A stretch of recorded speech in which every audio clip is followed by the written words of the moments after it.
तो नमस्कार, आदाब, सत श्री अकाल दोस्तों। स्वागत है आपका हमारे YouTube चैनल किस्से क्राइम कर। दोस्तों, उम्मीद करता हूँ आप तमाम लोग बढ़िया होंगे, बेहतरीन होंगे और अपने परिवार का बखूबी ख्याल रख रहे होंगे। दोस्तों, कभी कभी हम लोग ऐसा छोटा सा लालच कर जाते हैं जिसकी वजह से हमको उस लालच के लिए बहुत बड़ी कीमत चुकानी पड़ती है। आप लोग ये जानकर हैरान रह जाएंगे कि छोटे छोटे से लालच ने बहुत बड़े बड़े कांडों को जन्म दिया है। दोस्तों, इसी लालच के तहत एक लड़का जिसकी उम्र मात्र 22 साल है, वह एक इतना भयंकर कांड कर देता है जिसके बारे में आप जानकर हैरान रह जाएंगे, दंग रह जाएंगे। आखिर उस लड़के ने इस हत्याकांड को कैसे अंजाम दिया। यह जो कहानी है यह शुरू होती है कि ऐसी जगह से जो कि आईटी सेक्टर के लिए पूरी दुनिया में प्रसिद्ध है। दोस्तों, यह जगह कहीं और नहीं, यह तो भारत में ही है और जिसका नाम बेंगलोर होता है। बेंगलुरु जो कि आईटी सेक्टर के लिए बेहद अच्छी तरह से जाना पहचाना शहर है। दोस्तों, उसी बेंगलुरु में एक हवाई अड्डा है KIA। इस हवाई अड्डे के पीछे एक ऐसी जगह है जो कि बिल्कुल खाली पड़ी है। उस जगह को लोग एक शॉर्टकट रास्ते के रूप में इस्तेमाल करते हैं और वहीं से अक्सर जब जाम लग जाते हैं, जब लोग परेशान होने लगते हैं रोड के जाम से, तब ये लोग इसी शॉर्टकट वाले जो रास्ते को इस्तेमाल में लाते हैं और अपने आप को जाम में फंसने से बचाते हैं। दोस्तों, एक दिन सुबह सुबह एक व्यक्ति होता है, वह पैदल पैदल जा रहा होता है उस रास्ते से। वह अभी उन झाड़ियों में देखकर बिल्कुल ठिठक जाता है। वह देखता है उस झाड़ियों में एक युवती की लाश पड़ी हुई है। दोस्तों, वहाँ पर बहुत ज्यादा खून भी बिखरा हुआ है और जब वह थोड़ा नजदीक जाकर देखता है तो वहाँ उस लाश के शरीर से बहुत ज्यादा खून बह रहा होता है। दोस्तों, वह यह भी देखकर हैरान रह जाता है कि इस लड़की ने बहुत महंगी जींस पहनी हुई है, बहुत महंगी टी-शर्ट पहनी हुई है और हाथ में एक घड़ी भी है। लेकिन उस लड़की के चेहरे को देखकर और ज्यादा हैरान रह जाता है, क्योंकि उस लड़की का जो चेहरा होता है पूर्ण रूपेण कुचला हुआ होता है। वहां से बिल्कुल भी पहचान नहीं आती है कि ये आखिर जो चेहरा है किस लड़की का है। दोस्तों, अब वह आदमी बहुत ज्यादा दुखी ना होकर पुलिस के पास फोन कर देता है। पुलिस अब तुरंत उस मौका वारदात पे पहुंच जाती है और उस लाश को कब्जे में लेते हुए पोस्टमार्टम के लिए हॉस्पिटल भिजवाती है। दोस्तों, पुलिस अब उस वारदात स्थल पर मौका मुआयना कर रही होती है और वहां पर वह देख रही होती है कि यहाँ पर इस लड़की की हत्या करने के लिए आखिर उस हत्यारे ने कैसी कैसी चीजों का इस्तेमाल किया है। तो वहां पर एक विशाल पत्थर होता है जिस पत्थर को एक वेपन के रूप में इस्तेमाल किया है और उसी पत्थर से उस लड़की का जो चेहरा है कुचल दिया है। अब पुलिस उस कब्जे में ली गई लाश से कोई भी किसी भी तरह का सबूत नहीं जुटा पाती है। पुलिस को उस लाश से सिर्फ 2 ही सबूत मिलते हैं।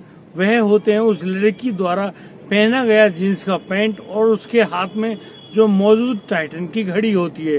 दोस्तों, जो लड़की ने वह जो जींस पहनी हुई थी वह एक नामी गिरामी कंपनी की जींस होती है और वह जींस देखने में बहुत महंगी प्रतीत होती है, यानी कि उस जो जींस की कीमत बहुत ज्यादा रही होगी। दूसरी बात, जो उस लड़की के हाथ में मिली है टाइटन की घड़ी, वह भी बहुत ज्यादा महंगी होती है। अब पुलिस के पास और कोई पुख्ता सबूत नहीं है। अब पुलिस उन जींस के मुताबिक और उस घड़ी के मुताबिक ही आगे खोजबीन कर रही होती है।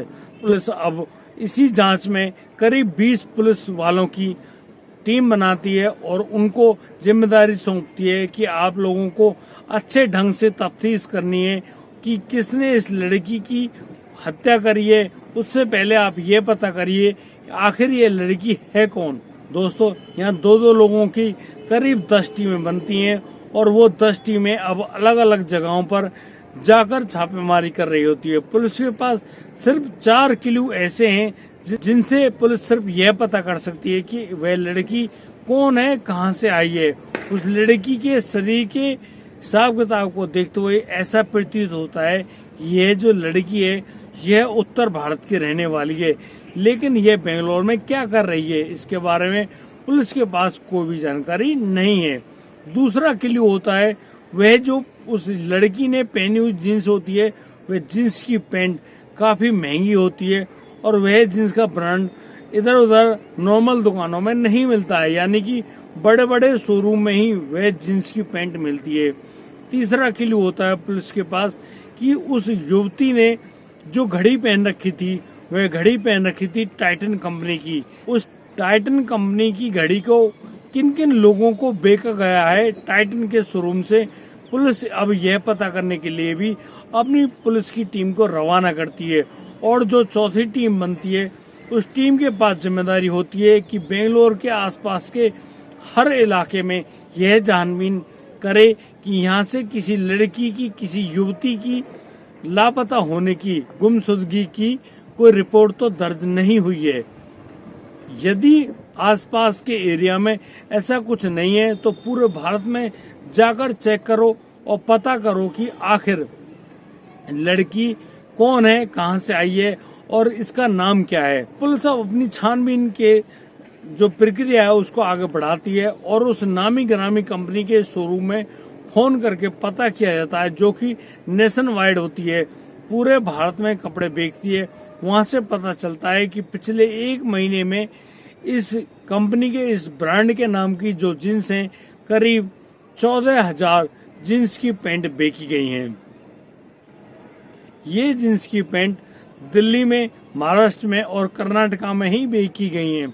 अब पुलिस उस टाइटन की घड़ी के बारे में टाइटन कंपनी में फोन करके पूछा जाता है कि आप लोगों में से किसी ने इस मॉडल नंबर की इस घड़ी को किसी लड़की को गिफ्ट में दी है, लेकिन यहाँ पर भी पुलिस के हाथ निराशा ही लगती है। पुलिस अब करे तो क्या करे, वह हाथ पे हाथ रखकर बैठ जाती है, परेशान हो जाती है, दुखी हो जाती है कि उसको आसपास के किसी भी इलाके में किसी लड़की के लापता होने की कोई भी जानकारी नहीं मिल पाई है।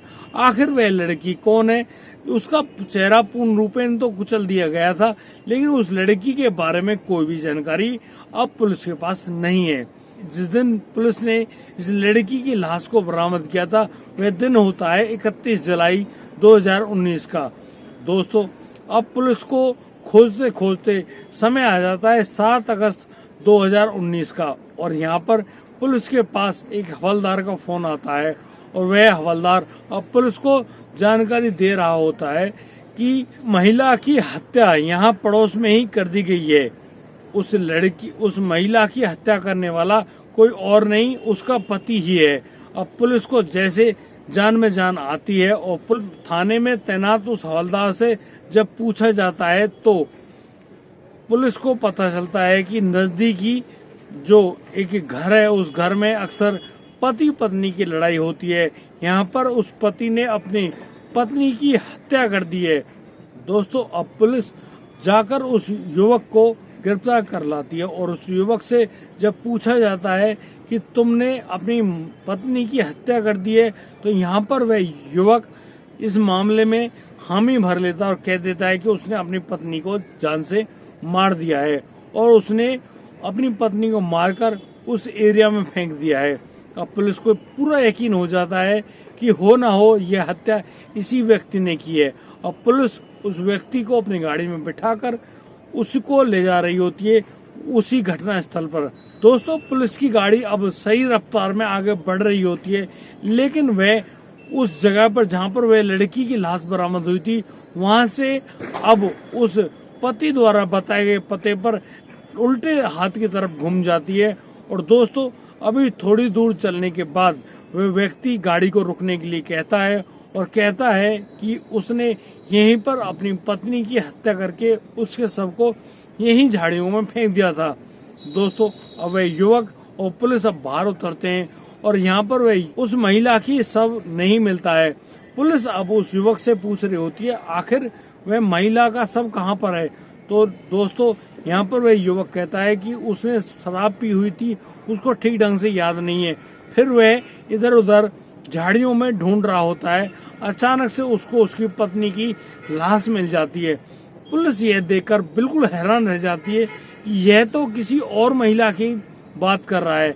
उस महिला के सबको मिलने के बाद भी, उस व्यक्ति को जेल में भेजने के बाद भी पुलिस की जो परेशानी वे अभी भी जस की तस बनी हुई है। पुलिस अब ज्यादा परेशान है कि यार हमने एक व्यक्ति को भी पकड़ा, एक दूसरा केस भी सुलझा दिया, लेकिन इस लड़की के बारे में कोई भी जानकारी नहीं है जिस लड़की की लाश को हमने पहले बरामद किया था।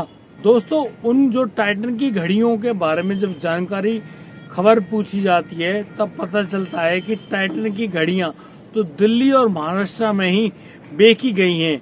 उनके बारे में पता चलता है पुलिस को कि यहाँ पर एक इनपुट प्राप्त हुआ है।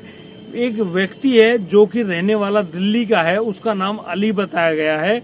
वह व्यक्ति यह कह रहा है कि इस घड़ी को मैंने अपनी गर्लफ्रेंड को गिफ्ट किया था। अब पुलिस और भी ज्यादा हैरान है, परेशान है कि पहले जो इनपुट मिला था वह इनपुट भी गलत निकला है। आखिर इस अली के पास सही जानकारी है या नहीं है। दोस्तों, इसी बीच अब पुलिस के पास कोलकाता पुलिस का एक ऐसा फोन आता है, उसमें भी पुलिस अब पूछ रही होती है बेंगलोर पुलिस से कि आप लोगों के पास जो गिरफ्तार किए गए जो व्यक्ति है उसको हमारे पास भेज दीजिए। यहाँ पर भी बहुत सारी ऐसी चोरियां हुई हैं, उस चोरी के बारे में हमें इस जो व्यक्ति आपने गिरफ्तार किया है इस व्यक्ति से पूछताछ करनी है। दोस्तों, यहाँ पर बेंगलोर पुलिस कोलकाता पुलिस की इस फोन का जो बातचीत होती है उसकी अनसुनी कर रही होती है और उसको टाल रही होती है। लेकिन जब फोन करीब 10-12 बार बजता है तो बेंगलोर पुलिस झल्लाकर कहती है कि बोलो भाई, तुम्हारी क्या परेशानी है। हम लोग तो ऑलरेडी बहुत भयंकर इस केस में फंसे हुए हैं। हम अभी तक इस लड़की के बारे में कोई भी जानकारी नहीं जुटा पाए हैं। ये लड़की आखिर कौन है। ये लड़की लगती तो है नॉर्थ इंडिया की है, लेकिन इस लड़की की लाश बरामद हुई है बेंगलोर एयरपोर्ट के पास। दोस्तों, यहाँ पर कोलकाता पुलिस का वह कर्मचारी अब पूछ रहा होता है कि आप वह तिथि बताइए जब आपको इस लड़की की लाश मिली है। तो यहाँ पर बेंगलोर पुलिस के कर्मचारी उनको बता रहे होते हैं कि इस लड़की के शव को हमने 31 जुलाई की सुबह 9 बजे बेंगलोर एयरपोर्ट के पास जो खाली जंगल पड़ा है उस जंगल से बरामद किया है। दोस्तों, कोलकाता पुलिस का वह कर्मचारी अब कहता है कि हमको भी एक इस प्रकार की सूचना मिली है। एक व्यक्ति आता है सुदीप नाम का, वह व्यक्ति हमारे पास अपनी पत्नी की गुमशुदगी की रिपोर्ट लिखा कर गया है, वह भी 31 जुलाई को ही। उसको शक है कि उसकी पत्नी का किसी ने अपहरण कर लिया है और वह उससे बहुत ज्यादा फिरौती मांग रहा है। दोस्तों, अब बेंगलोर पुलिस उस लड़की के खींचे गए जो फोटोग्राफ होते हैं उन फोटोग्राफ्स को और उस लड़की के पास जो बरामद हुआ था उन चीजों को बेंगलोर कोलकाता पुलिस और दिल्ली पुलिस के पास भेजते हैं, उस अली के पास भी भेजती हैं। और आप लोग चेक करके बताइए कि ये लड़की कौन है। दोस्तों, यहाँ पर जो अली होता है वह अब कहता है कि इस लड़की का नाम पूजा है, यह मेरी गर्लफ्रेंड थी। लेकिन दोस्तों, जब उस फोटो को कोलकाता भेजा जाता है तो कोलकाता पुलिस कहती है कि यह लड़की नहीं, यह तो पत्नी है और यह पत्नी है सुदीप की। सुदीप जो कि एक फिल्म कलाकार है, उनकी पत्नी पूजा डे है। दोस्तों, यहाँ पर पुलिस के लिए एक और उलझन बढ़ जाती है। पुलिस अब बहुत ज्यादा परेशान है कि यह एक आदमी तो कह रहा है कि यह लड़की है, उसकी गर्लफ्रेंड है। दूसरा पुलिस कह रही है कि यह सुदीप की पत्नी है, यानी कि यह शादीशुदा है या एक लड़की गर्लफ्रेंड है। ये क्या है, पुलिस यहाँ पर भी उलझ कर रह जाती है। लेकिन पुलिस अब जो बेंगलोर पुलिस है दोबारा उस लड़की के शव का निरीक्षण करने के लिए पहुंचती है हॉस्पिटल के उस मोर्चरी हाउस में, और वहां पर अब उस लड़की के जो शव है उसका बारीकी से निरीक्षण कर रही होती है। तो पुलिस को यहाँ उस लड़की के शव से अंग्रेजी का एक अक्षर एस जो होता है वह उस लड़की के सीने के ऊपर यानी कि कंधे के नीचे गुदा हुआ था। पुलिस अब उस अंग्रेजी के अक्षर एस का भी फोटो उतार लेती है और उसको भी अली के पास भेजा जाता है। तो अली भी इस बात को स्वीकार कर लेता है कि यह फोटो तो उसकी गर्लफ्रेंड के सीने पर था। लेकिन जब उस फोटो को कोलकाता पुलिस को भेजा जाता है और उनसे पूछा जाता है कि आप लोग क्या जानकारी रखते हो इस टैटू के बारे में। तो यहाँ पर कोलकाता पुलिस बताती है कि जो सुदीप डे नाम का जो व्यक्ति है वह कह रहा है कि यह जो टैटू है यह उसकी पत्नी के सीने पर गुदा हुआ था। दोस्तों, अब जो बेंगलोर पुलिस है वह अब अली को बेंगलोर आने के लिए कहती है कि तुम बेंगलोर आ जाओ, और साथ ही साथ वो कोलकाता में जो रहने वाले जो सुदीप डे हैं वो उनसे भी कहा जाता है कि आप लोग भी यहाँ पे आ जाइए और इस सब की शिनाख्त करके बता दीजिए कि आखिर ये कौन है। दोस्तों, अब पुलिस के द्वारा बुलाए जाने पर सुदीप डे नाम का जो व्यक्ति होता है जो कोलकाता का रहने वाला था वह अब पहुंच जाता है बेंगलोर। अब सुदीप डे बता रहे होते हैं कि यह जो शव है यह उनकी पत्नी पूजा सिंह डे का है। ये एक एक्ट्रेस भी रही हैं और ये इवेंट मैनेजमेंट भी करती हैं और ये एक कंपनी की इवेंट मैनेजर भी हैं। ये कोलकाता से बेंगलोर में एक इवेंट को हैंडल करने के लिए यहाँ पे आई हुई थी। ये आई थी 29 जुलाई को और इनकी 31 जुलाई की रिटर्न जो फ्लाइट थी वह बेंगलोर के हवाई अड्डे से थी। सुदीप डे बताते हैं कि उनकी पत्नी उनको पल पल की खबर देती रहती थी और यहाँ पर वे 30 जुलाई को जब सोई थी तो वह यह कहकर सोई थी कि उनकी 31 जुलाई की सुबह 5:30 बजे की फ्लाइट है और ये अपनी फ्लाइट लेकर बहुत जल्दी कोलकाता पहुंच रही हैं। दोस्तों, सुदीप डे अब बताते हैं कि जब सुबह इनसे फोन पे बातचीत करने का जब उसने प्रयास किया करीब 7 बजे के लगभग, तो उनकी पत्नी का जो नंबर है वह नंबर नहीं मिल पाता है, यानी कि स्विच ऑफ बोलता है। फिर उनके पास एक मैसेज आता है अपनी पत्नी के ही नंबर से और उसमें करीब 5 लाख रुपए की जरूरत की बात कहकर वह मैसेज आया था। उस मैसेज को सुनकर सुदीप डे कहते हैं कि आप पहले मुझसे बात कीजिए, उसके बाद ही मैं आपको 5 लाख रुपए दे पाऊंगा। लेकिन उसके बाद जो वह फोन होता है वह फोन स्विच ऑफ ही होता है। पुलिस को तो जैसे कि अंधेरे में उजाले की एक किरण मिल गई हो। सुदीप डे से अब जो पूजा डे हैं जो उनकी पत्नी थी उनका एक मोबाइल नंबर मिलता है और उसी नंबर के मुताबिक अब बहुत ज्यादा खोजबीन की जा रही होती है। उसी के मुताबिक पता चलता है कि 29 जुलाई को इन्होंने ओला उबर की एक जैसी टैक्सी होती है वह टैक्सी बुक करी थी और वह जो टैक्सी जो बुक करी है उसी से यहाँ पर उसी टैक्सी से पूजा सिंह डे अब होटल संजीवनी में भी जाती हैं और वहां पर कमरा भी उनका बुक होता है। वहां जब पुलिस संजीवनी होटल में पहुंचती है और वहां पर पता कर रही होती है तो पता चलता है पुलिस को कि 31 जुलाई की सुबह 4 बजे के लगभग इस लड़की को वह जो टैक्सी जो छोड़कर गई थी वही टैक्सी लेने के लिए आई थी, यानी कि जिसका नंबर KA और 0444 होता है।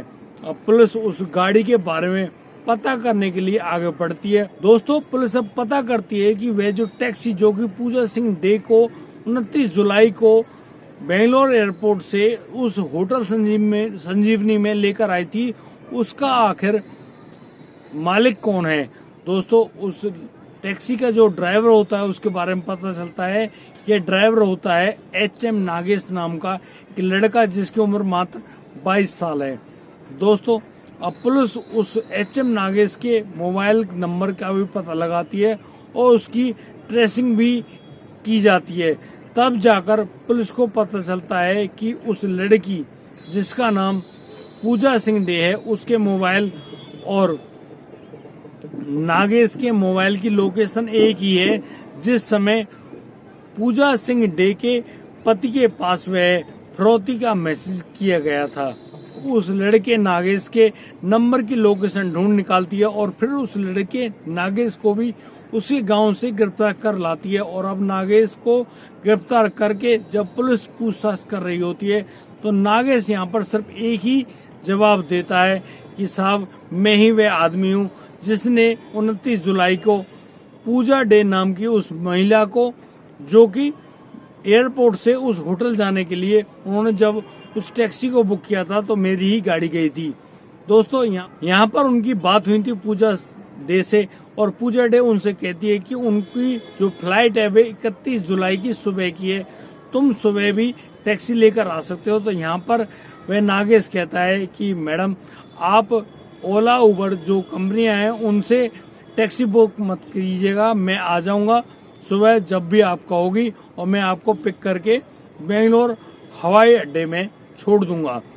पूजा डे ने सिर्फ यही गलती करी थी कि उसने जो सही तरीका था एक टैक्सी को बुक करने का, जो कि ये प्लेटफॉर्म होते हैं जिन्हें ओला या उबर बोलते हैं, ऐसे बहुत सारे ऐसे प्लेटफॉर्म हैं, उनके तहत यदि आप टैक्सी बुक करते हैं उससे ही ड्राइवरों के पास एक अंकुश सा लग जाता है और ड्राइवर भी कंट्रोल में रहते हैं। इस दोस्तों नागेश अब पूजा डे को लेने के लिए सुबह 4 बजे करीब पहुंच जाता है होटल संजीवनी, और यहाँ पर पूजा डे तैयार खड़ी हुई मिलती हैं।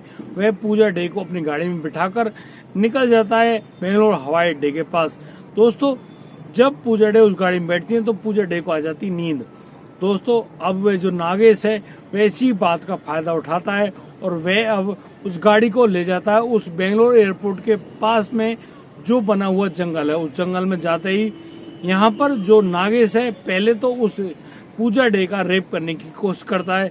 जब पूजा डे उस गाड़ी में से भागने का प्रयास करती हैं तो उसी समय जो नागेश है वह अपने गाड़ी के नीचे जो जैक चढ़ाने का जो पाना होता है वह पाना दे मारता है पूजा डे के सर में। वो पाना लगते ही पूजा डे अब हो जाती है बहुत ज्यादा घायल, लेकिन वे हिम्मत नहीं हारती हैं और गाड़ी को अनलॉक करते वहां से भागने की कोशिश कर रही होती हैं। अब नागेश पीछे पीछे होता है और आगे भाग रही होती हैं। पूजा डे को आगे ज्यादा भागते हुए नागेश भागकर उसको पकड़ लेता है और अपने पास जो प्लानिंग के तहत जो उसने चाकू रखा था उस चाकू से अब पूजा डे के शरीर पर हमला कर देना शुरू करता है। दोस्तों उस पोस्टमार्टम की रिपोर्ट के अनुसार पता चला था कि पूजा डे के शरीर पर करीब 22 बार चाकुओं से हमला किया गया था। दोस्तों बहुत ज्यादा खून बह जाने के कारण अब पूजा डे वहीं पर बेहोश होकर नीचे गिर जाती हैं। इसी बात का फायदा उठाकर अब जो नागेश है पास में ही पड़ा हुआ जो वजनी पत्थर है उस पत्थर को उठाकर पूजा डे के सर में मारना शुरू कर देता है। दोस्तों तड़प तड़प कर पूजा डे की वहीं पर मौत हो जाती है और इस हत्याकांड को अंजाम देने वाला नागेश ही होता है। नागेश पूजा डे के चेहरे को पूर्ण रूपेण बिगाड़ देता है और उसके पास मौजूद जो पैसे होते हैं और जो पर्स होता है, मोबाइल फोन होते हैं, उन सभी को लेते हुए गाड़ी में रखकर वहां से 9-2-11 हो जाता है। दोस्तों यहाँ पर जब नागेश से पूछा कि आपने इस हत्याकांड को क्यों अंजाम दिया, तो यहाँ पर नागेश कहता है कि उसने उसकी गाड़ी की करीब 2-3 EMI टूट गई थी जिनकी वजह से वह बहुत ज्यादा परेशान था। वह अब अपनी गाड़ी की किस्तें नहीं चुका पा रहा था, इसीलिए वह सोच रहा था कि यह जो लड़की है काफी अमीर घर की लगती है, इसके पास एप्पल का भी एक बड़ा फोन है, क्यों ना इस लड़की के साथ इस प्रकार से लूटपाट की जाए और इन लड़की से बहुत सारा पैसा बटोरा जाए। लेकिन वह जब उस लड़की की हत्या कर देता है तो वह नागेश सिर्फ 500 रुपए के एक नोट पाता है उस लड़की के वॉलेट से। दोस्तों उस लड़की का जो UPI वॉलेट होता है वहां से 15,000 रुपए तो ट्रांसफर कर लेता है और वह टूटी फूटी इंग्लिश में उसके पति के पास एक मैसेज भेजता है और उसी मैसेज के अनुसार वह उसके पति को लिख के भेजता है कि उसको 5 लाख रुपए की जरूरत है। लेकिन लगातार जब फोन आ रहे होते हैं उसके पति के तो वह फोन को नहीं उठाता और फोन को कर देता है स्विच ऑफ। पूजा डे के पास उस समय 2 मोबाइल होते हैं, एक होता है एप्पल का और दूसरा फोन होता है वीवो का। यहाँ पर जो नागेश होता है उस वीवो के फोन की IMEI नंबर तो चेंज करा लेता है एक दोस्त जानकार से और उस एप्पल के फोन को औने पौने रेटों में बेच देता है। दोस्तों इसी प्रकार की सभी जानकारियों को लेने के बाद अब जो बेंगलोर पुलिस होती है उस नागेश को कोर्ट के आगे पेश करती है और एक लड़की के हत्याकांड का मामला दर्ज किया जाता है और उसी मामले के तहत अब उस लड़के नागेश को जेल भी भेज दिया जाता है। लेकिन दोस्तों मैं आपको एक और जानकारी दे दूं कि दोस्तों करीब 2 साल बाद सितंबर 2021 में जब उसके ऊपर सजा का ट्रायल चल रहा होता है तो उस समय उस लड़के नागेश की बहुत ज्यादा तबीयत खराब हो जाती है, उसको फूड पॉइजनिंग हो जाती है और जिसके चलते उसके पेट में बहुत ज्यादा दर्द होता है और उसी दर्द के चलते यहाँ पर उस लड़के की मौत भी हो जाती है। जब यहाँ पर अभियुक्त की भी मौत हो जाती है तो पुलिस अब इस केस को बंद कर देती है। इस फाइल को बंद करने के बाद पुलिस अब जैसे तैसे चैन की सांस लेती है। दोस्तों, पुलिस बहुत ज्यादा काबिल तारीफ काम करती है, बहुत ज्यादा खोजबीन करती है। पुलिस ने करीब 14,000 जींस की पैंट और 1400 टाइटन की घड़ियों में से उस महिला को पहचान निकाला जिसकी वहां पर हत्या हुई थी। उनसे डरें और सबसे ज्यादा तो आप लोग भगवान से डरें, क्योंकि अपराधी चाहे कितना भी शातिर या बुद्धिमान क्यों न बनता हो, वह पुलिस के हत्थे चढ़े बगैर कभी नहीं बचता है। उसके साथ फिर होता है बहुत बुरा अंजाम। दोस्तों, आप लोग इन घटनाओं को सुनने के बाद इस बात को जरूर समझें कि इस प्रकार की किसी भी घटना को अंजाम ना दें, क्योंकि इनके परिणाम बेहद ही बुरे होते हैं। दोस्तों, यदि आपको हमारी वीडियो अच्छी लगी हो तो आप हमें लाइक करें, कमेंट करें, शेयर करें, वहाँ सब्सक्राइब करना बिल्कुल ना भूलें। दोस्तों, अब दीजिए मुझे इजाजत, मिलता हूँ कल रात। तब तक के लिए आप बढ़िया रहें, बेहतरीन रहें, अपने परिवार का बखूबी ख्याल रखते रहें। जय हिंद, जय भारत।